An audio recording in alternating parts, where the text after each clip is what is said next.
누가복음 15장 20절에서 24절 말씀입니다. 이에 일어나서 아버지께로 돌아가니라. 아직도 거리가 먼데 아버지가 그를 보고 측은히 여겨 달려가 목을 안고 입을 맞추니 아들이 이르되 아버지 내가 하늘과 아버지께 죄를 지었사오니 지금부터는 아버지의 아들이라 일컬음을 감당하지 못하겠나이다 하나 아버지는 종들에게 이르되 제일 좋은 옷을 내어다가 입히고 손에 가락지를 끼우고 발에 신을 신기라. 그리고 살찐 송아지를 끌어다가 잡으라. 우리가 먹고 즐기자. 이 내 아들은 죽었다가 다시 살아났으며 내가 잃었다가 다시 얻었노라 하니 그들이 즐거워하더라. 아멘. 할렐루야. 지난 일주일간 주님 사랑 가운데 여러분 승리하셨나요? 우리 옆에 분들, 앞뒤 분들과 인사할 때 우리 이렇게 인사하도록 합니다. 성도님 사랑해요 하고 인사하도록 합니다. 집사님, 장로님 사랑해요. 여러분들 별로 사랑해 보지 않은 사람들 표정으로 인사를 하셔요. 우리 장로님만 좀 사랑하셔 보신 것 같아요. 여러분 여태까지 살아오시면서 혹시 사랑을 해보셨어요? 아니면 지금도 삶 가운데 사랑을 하고 계세요? 아니면 예전에 사랑해 보셨습니까?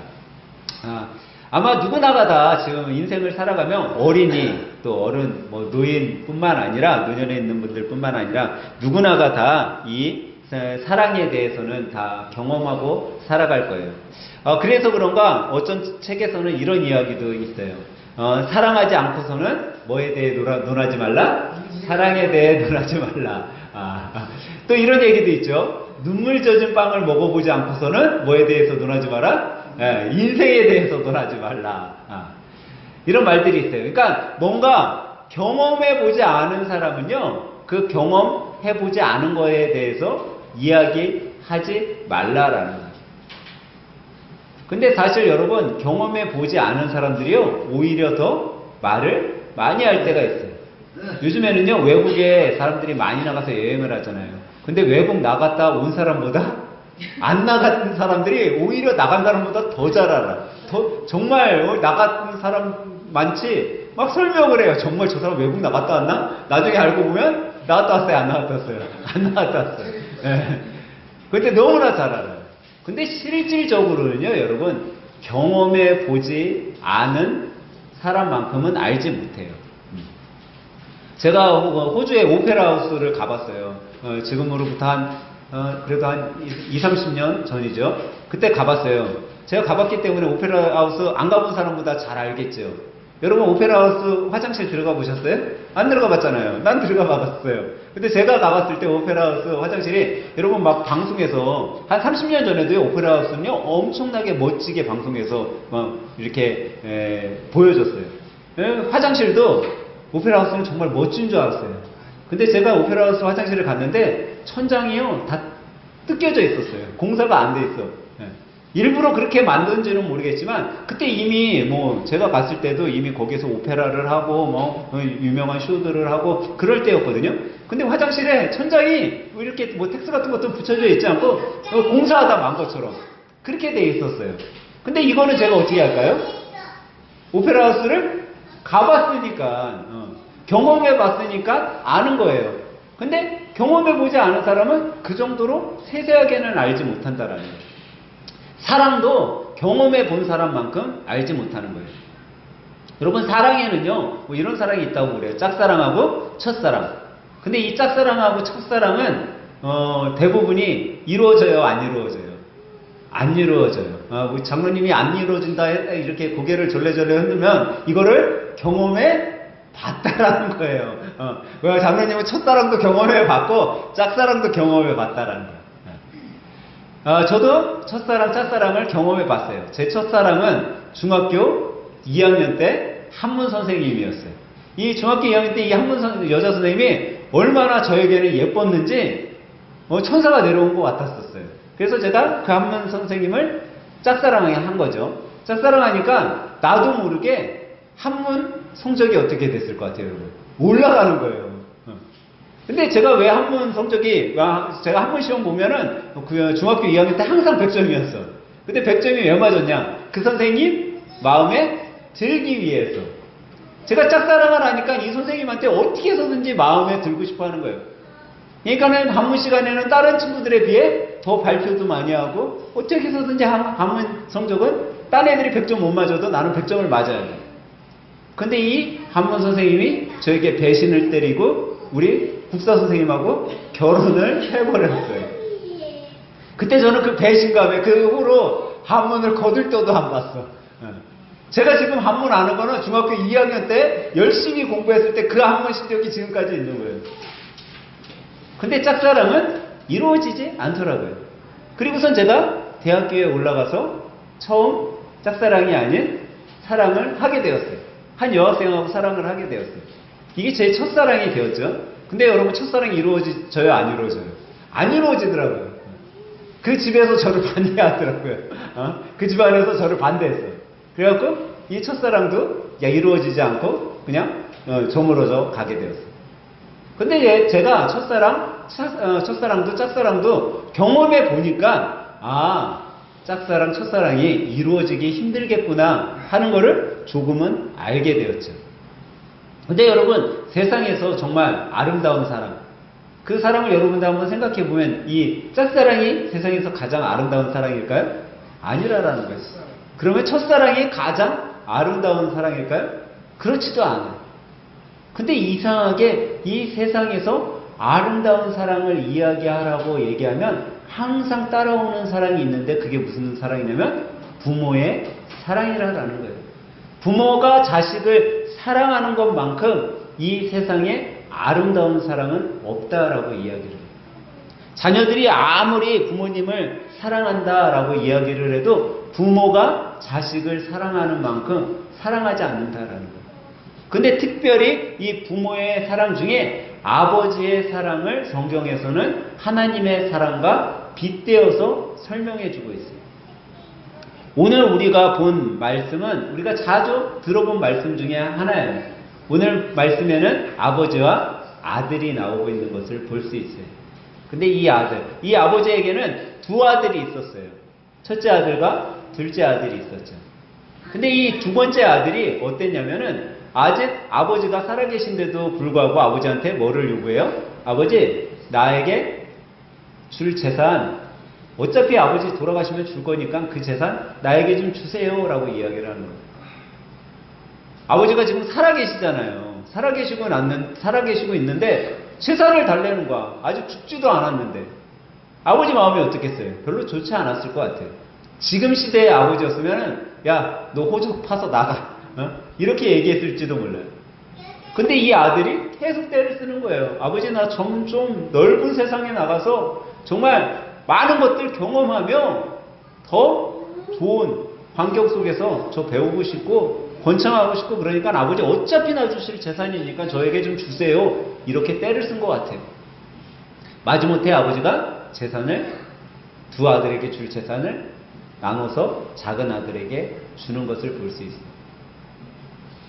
아버지는 아마 그런 생각했을지 몰라요. 이 재산을 내가 이 작은 아들한테 줬을 때 이 녀석이 잘 관리할 거다라고 생각지는 않았을 거예요. 이 재산을 다 허비하고 올 거다라고 아마 판단했을지도 몰라요. 근데 그렇지만 그 재산을 주었어요. 왜 줬을까? 왜 줬을 것 같아요, 여러분? 그런 자식이지만 그래도 아버지는 사랑하니까 준 거예요. 사랑하니까. 아마 우리 호정이하고 정원이가 커가지고 이 정원이가 갑자기 아빠한테, 아빠 재산 반 나한테 어차피 줄 거잖아. 죽기 전에 나한테 좀 줘. 그러면 우리 현은지 사님이 줄까요? 안 줄까요? 안 줘. 막 때를 쓰고 막 그러면은 아빠가 마지못해서 줄 수 있다라는 거예요. 그게 아버지의 사랑인 거예요. 근데 참 신기하게도 이 작은 아들이 재산을요 갖고서는 어떻게 해요?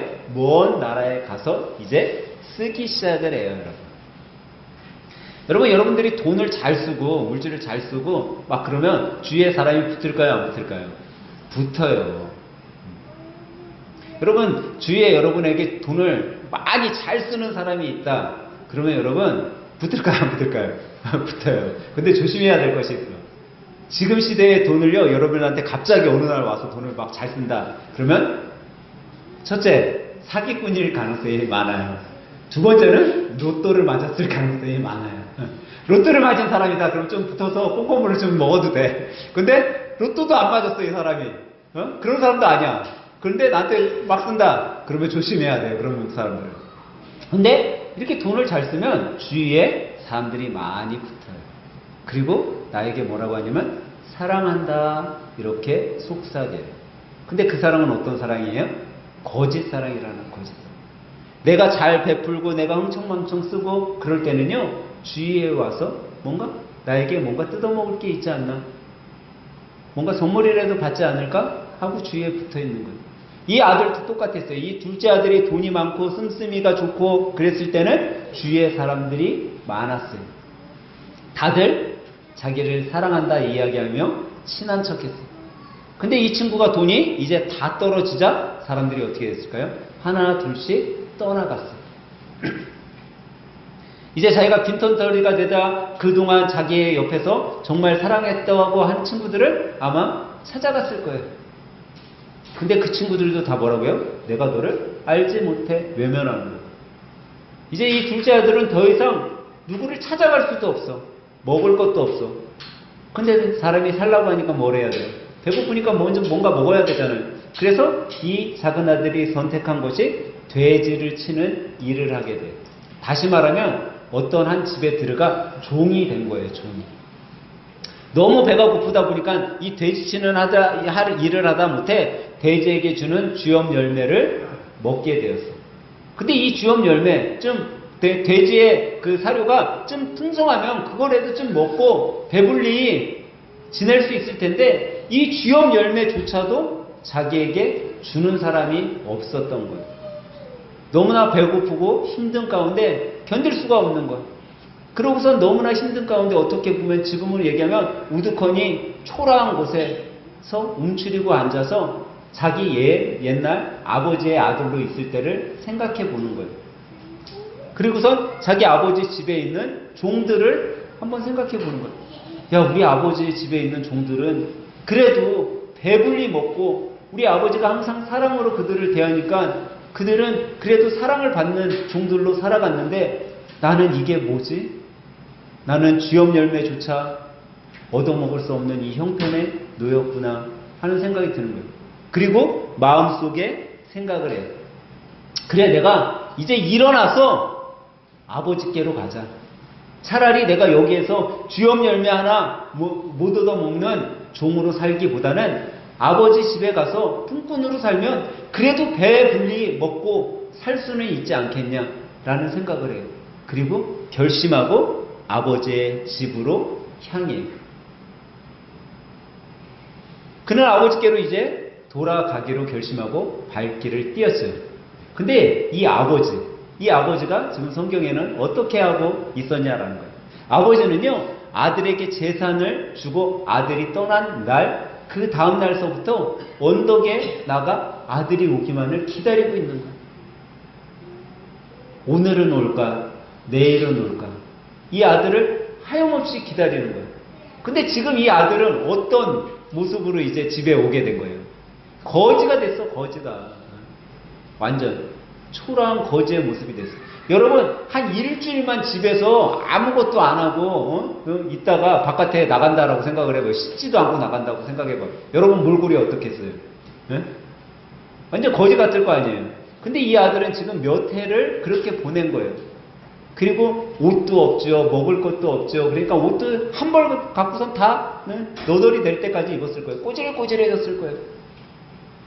머리는 산발이 됐을 거고 정말 거지 행세가 따로 없을 거예요. 근데 그 거지의 모습으로 오고 있는데 동네 사람들도 저 거지 뭐야? 알아보지 못했을 거예요.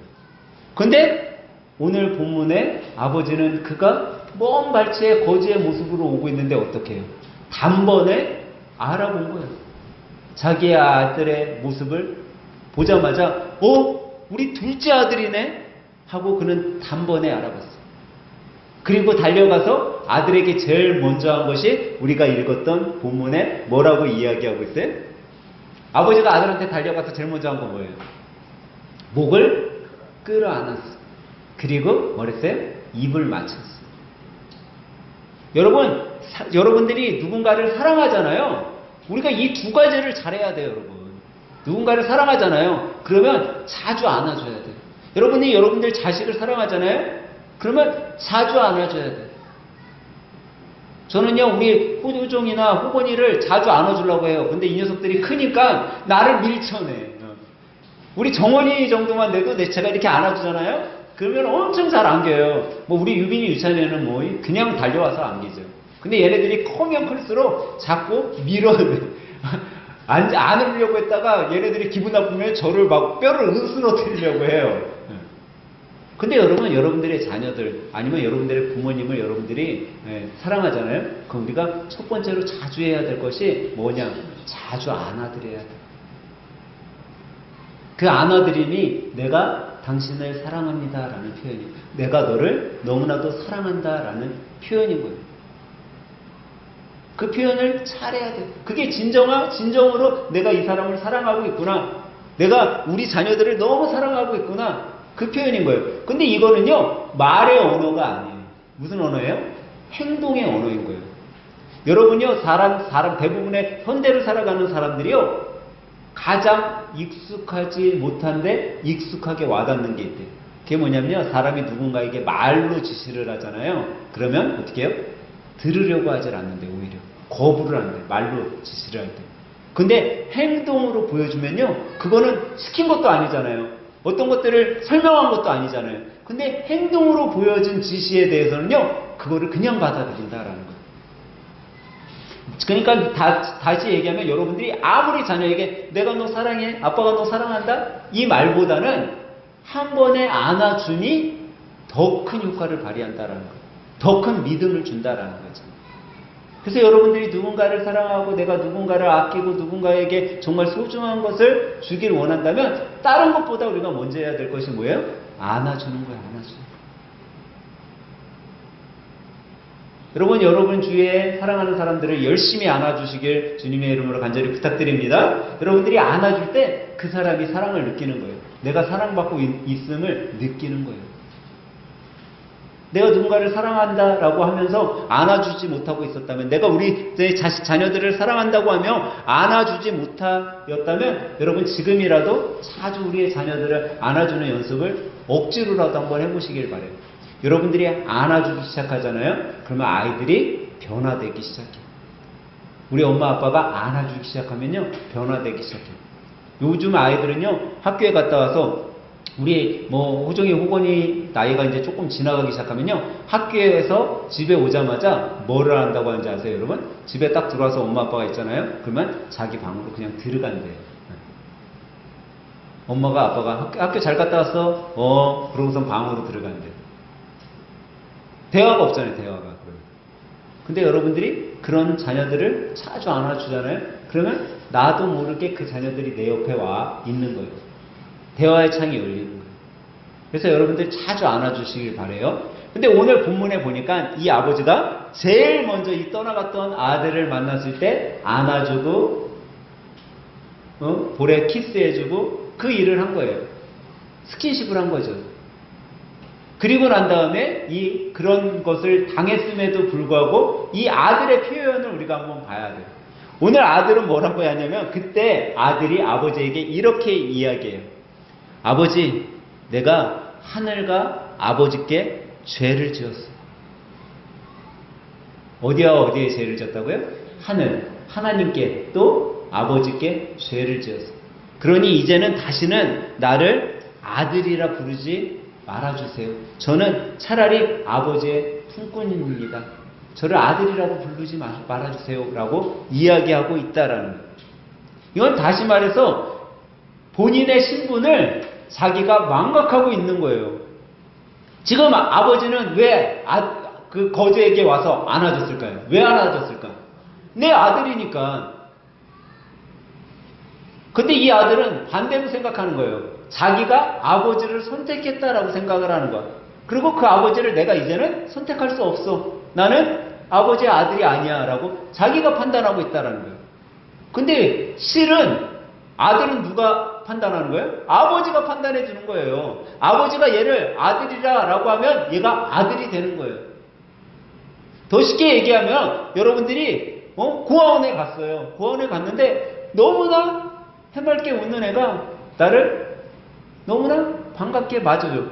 아, 내가 양자 삼아서 양녀 삼아서 데려다가 우리 자녀로 키울까?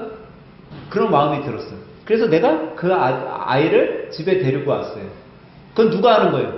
아버지가 하는 거예요. 아버지가. 아이가 아무리 저 아저씨가 마음에 든다고 해서 아저씨 내 아빠가 돼주세요. 나는 당신의 아들입니다. 라고 이야기한다라고 해서 돼요? 안 돼요? 안 되는 거예요. 선택권은 아버지께 있는 거예요. 근데 지금 이 아들은 자기가 선택할 수 있다라고 생각을 한 거예요. 다시 말하면 자기의 신분을 잊고 있는 거죠. 하나님께서는 여러분과 저를요, 하나님의 자녀로 선택해 주셨어요. 그 선택은 하나님께서 하신 거예요. 내가 한 게 아니에요. 그러니까는 내 신분은 이미 하나님께서 선택해 주셨기 때문에 하나님의 자녀가 된 거예요. 근데 그걸 망각하고 있었던 거죠. 이 자녀도 똑같아요. 그걸 망각하고 있었어요. 근데 우리는요, 왜 그런 것들을 자꾸 잊게 되는지 아세요, 여러분? 내 삶의 형편, 내 환경이 나빠지잖아요. 그러면 우리는 잊어버린다라는 거예요.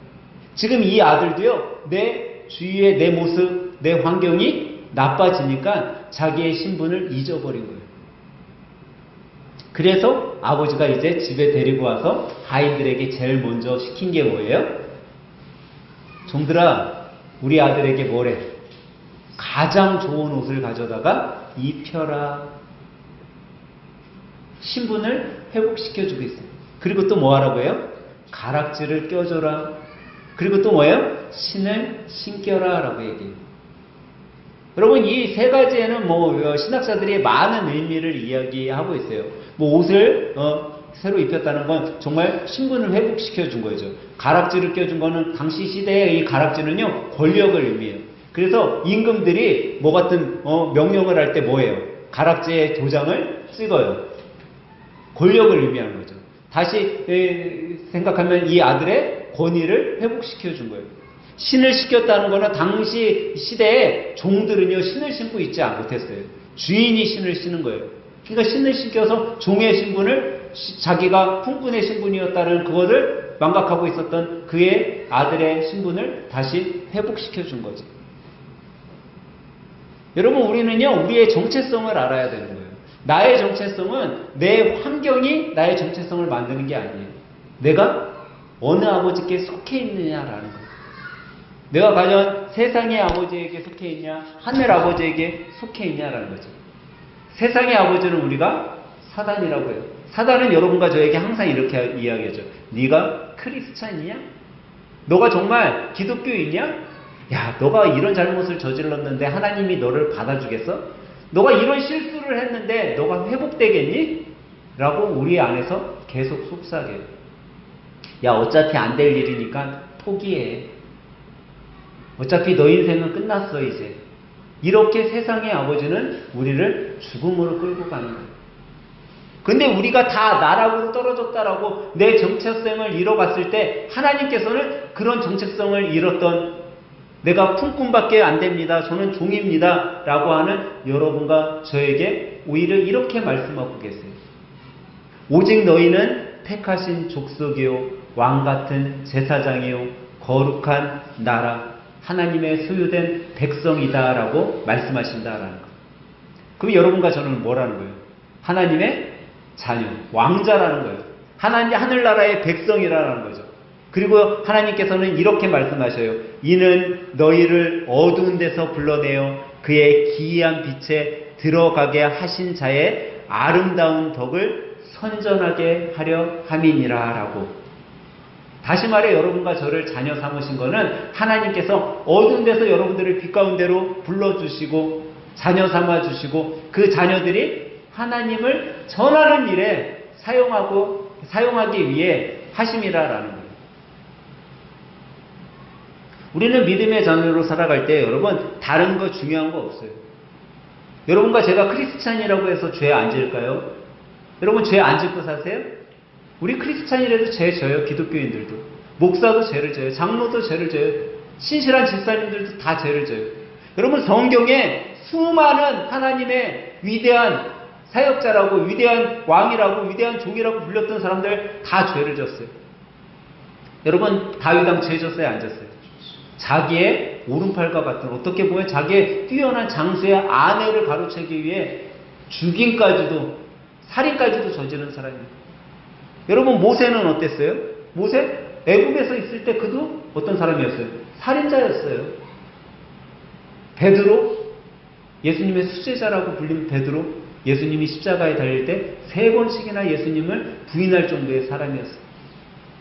위대한 선지자 엘리야 하나님께서 전쟁을 승리로 이끌고 그런 위대한 역사를 보여줬음에도 불구하고 자기가 조금 힘들자 하나님 나를 죽여주세요.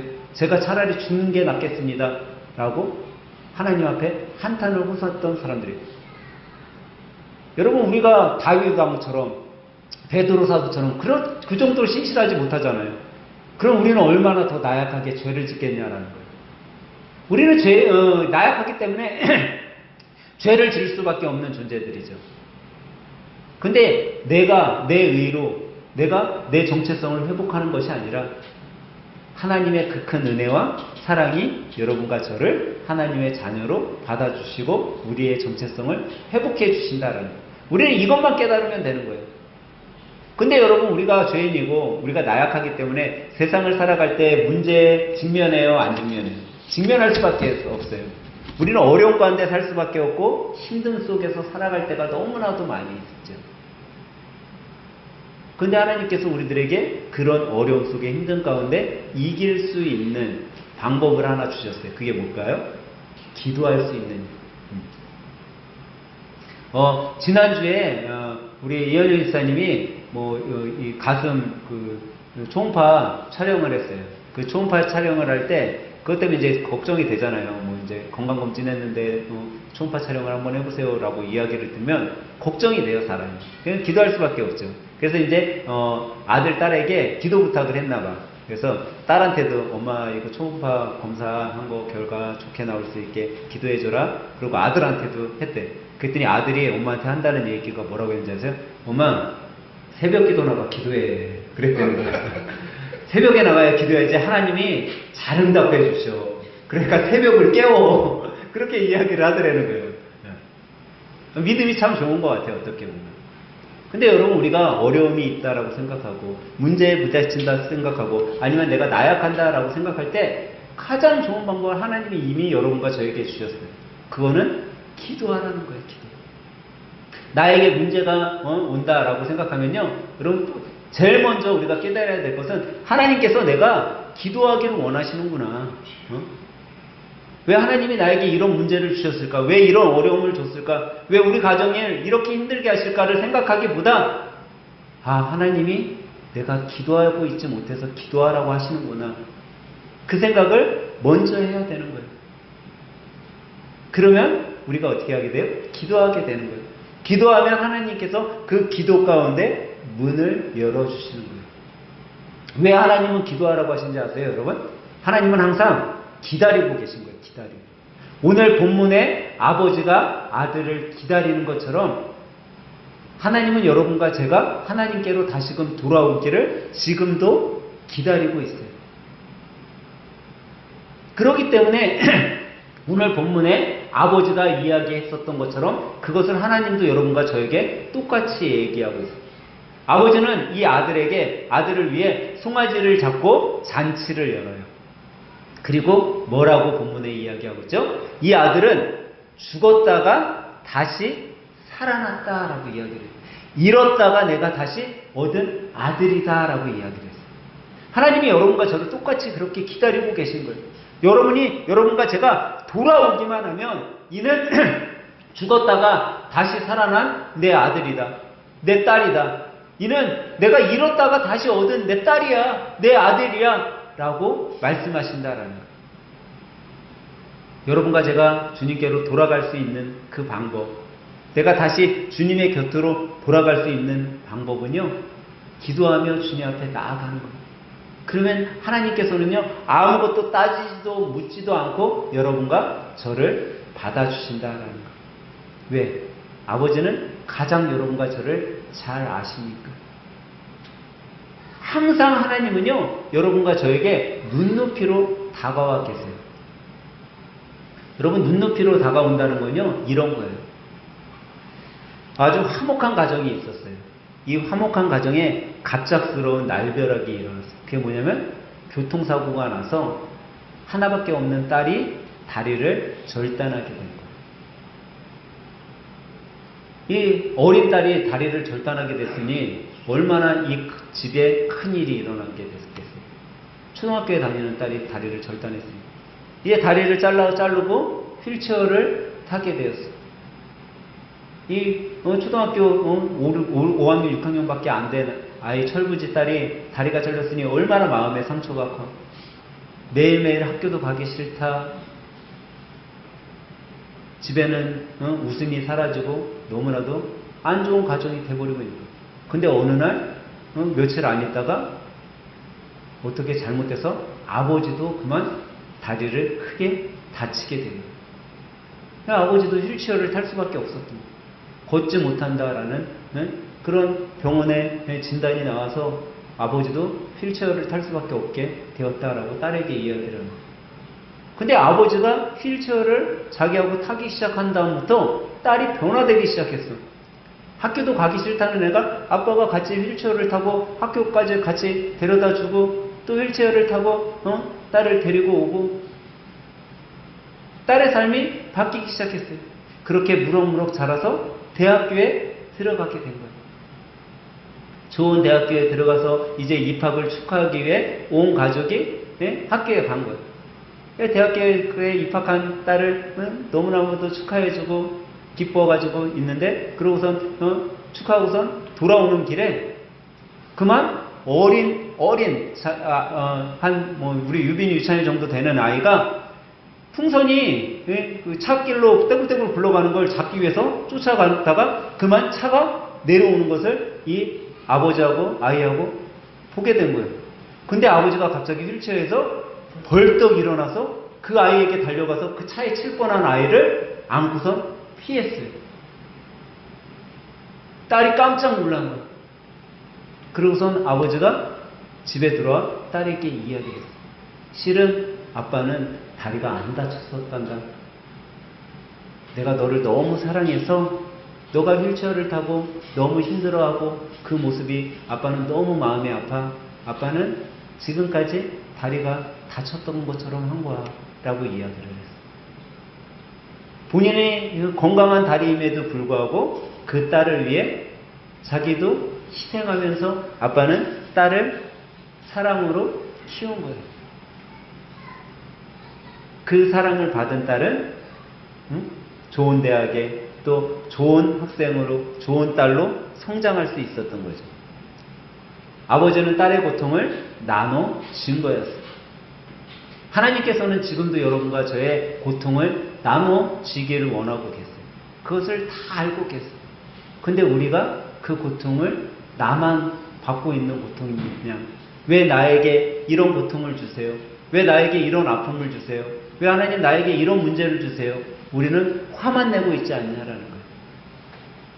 여러분 2024년도 우리가 보내면서 여러분은 과연 이 2024년도를 우리가 어떻게 지내왔는지 한번 우리가 되돌아봤으면 좋겠어요. 아마도 여러분과 제가 이 2024년도를 마무리하면서 정말 좋은 일도 많이 있었고 또 때론 힘든 일도 많이 있었지만 우리가 이 2024년도를 마무리할 때 하나님께서 나를 기다리고 계셨고 나에게 주신 그 사랑을 우리가 다시금 새기게 되면 아마 여러분들이 남은 이 며칠 동안 2024년도를 잘 마무리하고 또한 2025년도 새해를 기쁘고 행복하게 맞이할 수 있을 거예요. 단 하나 주님께 여러분들이 한 걸음 나아가기만 한다면. 그래서 오늘 예배드리는 여러분 모두 여러분과 저는 다른 게 아니라 하나님께서 택하신 제사장이고 왕같은 자녀이고 또 하늘에 소유된 백성임을 잘 깨달아서 정말 그 큰 사랑을 받고 살아가는 하나님의 가장 큰 사랑을 받은 자로서 어떤 일을 당하든지 염려하지 말고 고민하지 말고 담대한 가운데 기쁨을 누리며 새해를 맞이하는 믿음의 성도 여러분들이 다 되시길 주님의 이름으로 간절히 축원합니다.